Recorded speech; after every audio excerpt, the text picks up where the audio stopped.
कुंदरकी उपचुनाव को लेकर सपा के वरिष्ठ नेता शाहिद मंजूर ने कुंदरकी में लोगों से जाकर किया जनसंपर्क।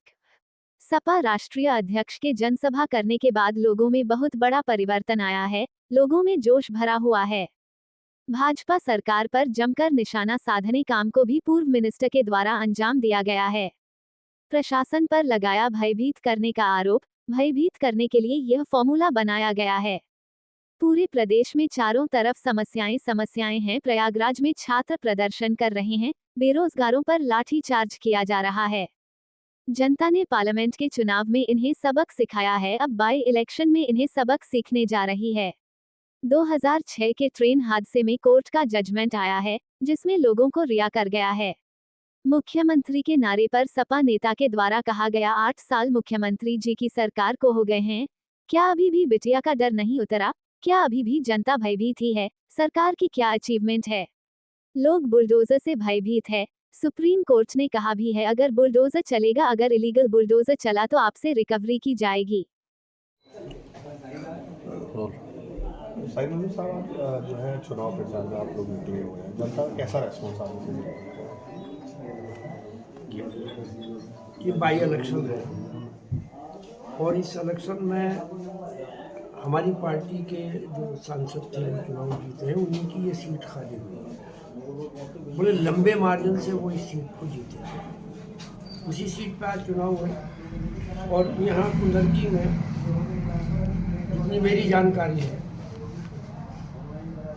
20-30 साल से जब भी इलेक्शन होता तो यहाँ समाजवादी पार्टी का ही कैंडिडेट होता है।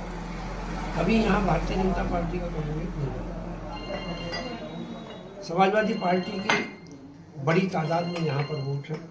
हमारे नेता अभी यहाँ आए थे, घंटों बात करके गए थे।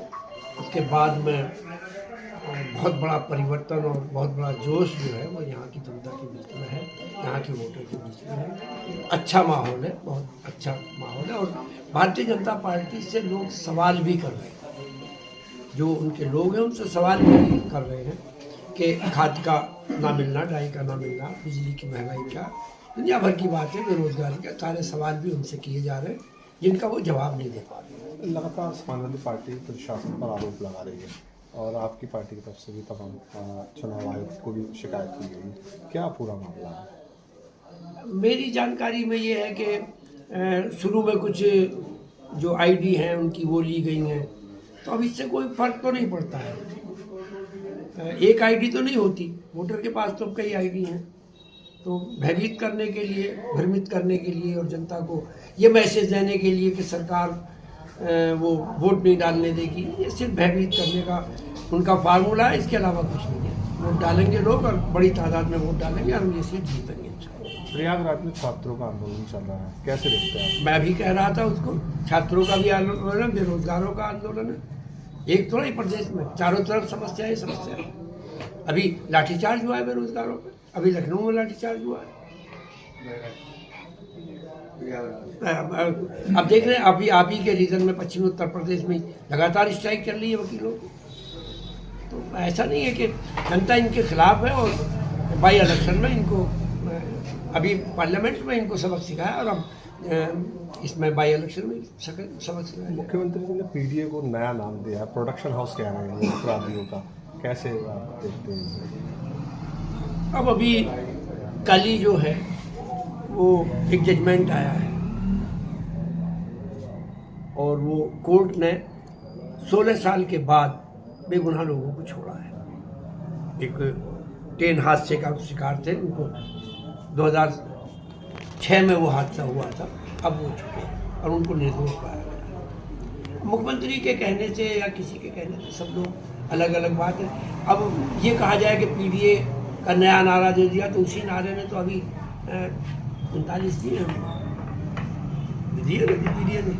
मुरादाबाद आए थे मुख्यमंत्री, वो मंच से उन्होंने कहा है कि जहाँ देखा सफाई वहाँ बिटिया घबराई।